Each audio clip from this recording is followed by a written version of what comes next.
और उस बीच आपको बड़ी खबर बता दें, केजरीवाल पर दिल्ली हाई कोर्ट में सुनवाई चल रही है। केजरीवाल को राहत नहीं मिलनी चाहिए, ये ईडी ने कहा है। केजरीवाल को पूछताछ के लिए बुला रहे हैं। ईडी ने यह भी कहा, आम आदमी पार्टी आरोपी नहीं है, अभी जांच जारी है। ईडी ने कहा है कि अभी जांच चल रही है। केजरीवाल के वकील की हाईकोर्ट में कई सारी दलीलें सामने आई हैं। ईडी की रिलीज में केजरीवाल का नाम है, यह उनके वकील का कहना है।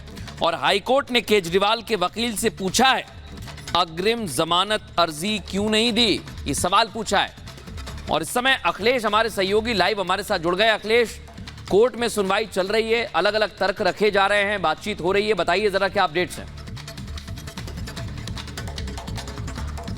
देखिए, अरविंद केजरीवाल की तरफ से अभिषेक मनु सिंघवी कुछ ऐसे फैसलों का हवाला दे रहे हैं जिसमें कि पहले समन जारी किया गया किसी एजेंसी की तरफ से और कोर्ट ने उस पर राहत दी है, यानी कि रोक भी लगाई है, कुछ मामलों में उन्हें प्रोटेक्शन भी दिया है। और इसको लेकर के काफ़ी तीखी बहस हो गई जब एसबी राजू ने कहा कि हमारे पास 100 ऐसे मामले हैं जिसको हम साइड कर सकते हैं कि जिसमें कि कोर्ट ने कोई राहत नहीं दी।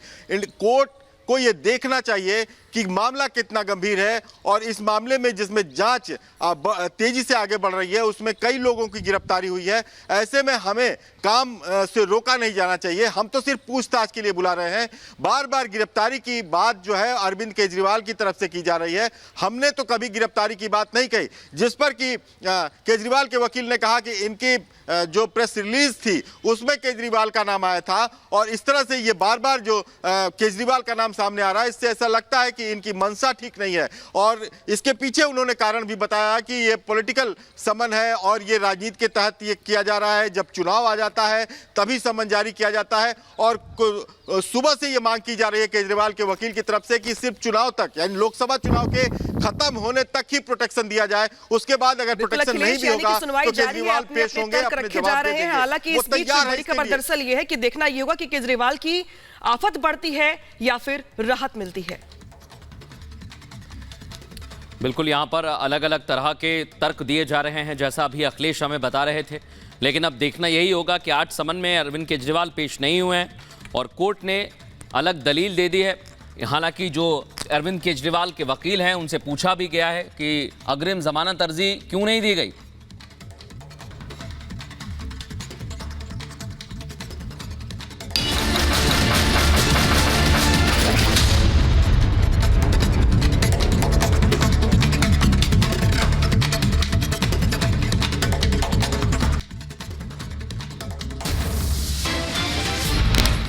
इलेक्टोरल बॉन्ड पर एसबीआई का हलफनामा। एसबीआई ने चुनाव आयोग को दी पूरी जानकारी। एसबीआई ने बॉन्ड नंबर और कीमत भी बताई।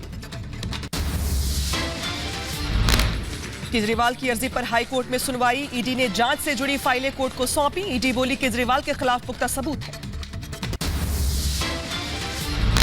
दिल्ली हाईकोर्ट का ईडी से सवाल, अभी तक क्यों नहीं की गिरफ्तारी। ईडी ने कहा, हमने कब कहा कि हम करेंगे गिरफ्तार, हमने तो पूछताछ के लिए बुलाया था।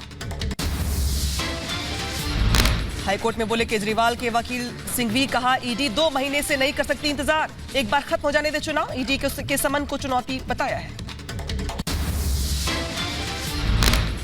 दिल्ली हाईकोर्ट में सुनवाई के दौरान बोले केजरीवाल के वकील, कहा गिरफ्तार ना करने का ईडी भरोसा दे, हर मदद के लिए तैयार हैं, सिर्फ हमें प्रोटेक्शन दिया जाए।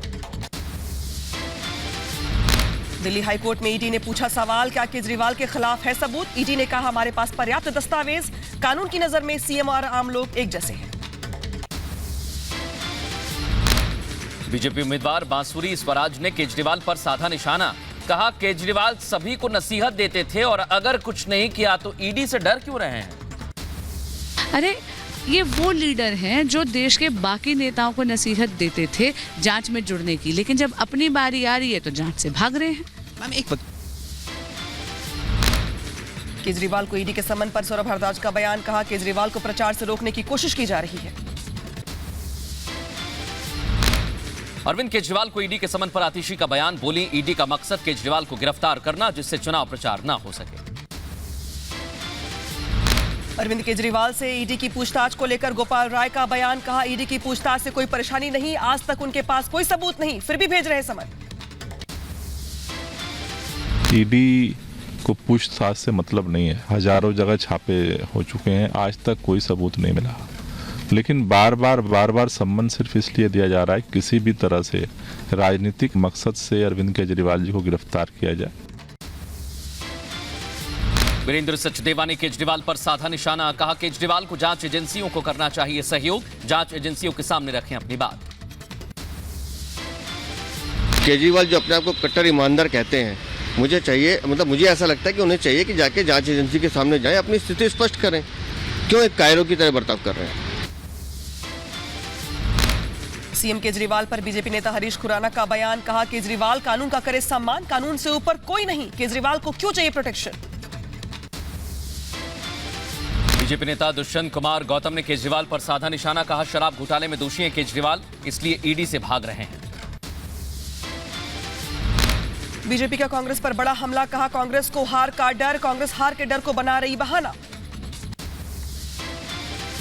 जी और खरगे जी के सामूहिक प्रेस को एक शब्द में कहा जाए तो हार की हताशा में बहाना ढूंढा गया है। राहुल गांधी पर बीजेपी का पलटवार, रविशंकर प्रसाद ने कहा राहुल लोकतंत्र का ना करें अपमान, विदेश में देश का अपमान करते हैं। इनको नई बात नहीं, वो तो अमेरिका में जाते हैं तो कहते हैं इंडिया में कोई डेमोक्रेसी नहीं है, सिंगापुर जाते हैं तो वही कहते हैं, लंदन जाते हैं वही कहते हैं, और आज उन्होंने यहां भी कह दिया। आज उनके झूठ का मैं पोल खोल लूंगा। लेकिन राहुल जी, सोनिया जी, आपको अगर देश की जनता वोट नहीं देती तो हम क्या करें? कांग्रेस पर रविशंकर प्रसाद का बड़ा हमला, कहा कांग्रेस ने देश से झूठ बोला, पार्टी को हर साल आरटीआर भरना होता है।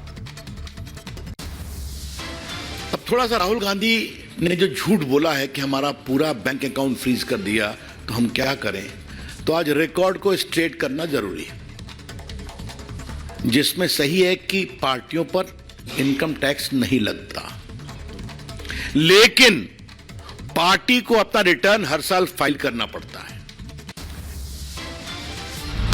रविशंकर प्रसाद ने कहा कांग्रेस का स्टे हर जगह रद्द हुआ है, 13 मार्च को सुप्रीम कोर्ट ने भी अर्जी खारिज की। ITAT जो इनकम टैक्स ट्राइब्यूनल है, उन्होंने इनका स्टे पिटीशन डिसमिस कर दिया। अब इसके खिलाफ ये हाई कोर्ट गए और माननीय दिल्ली उच्च न्यायालय ने 13 मार्च को वो भी रिजेक्ट कर दिया। संबित पात्रा ने कांग्रेस पर साधा निशाना, कहा कांग्रेस डिफॉल्टर हो चुकी है, बॉन्ड की सूची जारी करे कांग्रेस।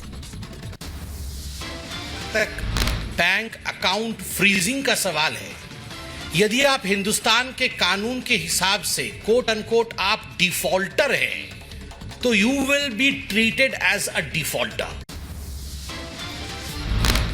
कांग्रेस पर बीजेपी अध्यक्ष जेपी नड्डा का हमला, कहा अपनी गलती का ठीकरा दूसरों पर फोड़ रही है कांग्रेस, कांग्रेस को सता रहा है ऐतिहासिक हार का डर। कांग्रेस नेता आनंद शर्मा का राहुल गांधी पर बड़ा हमला,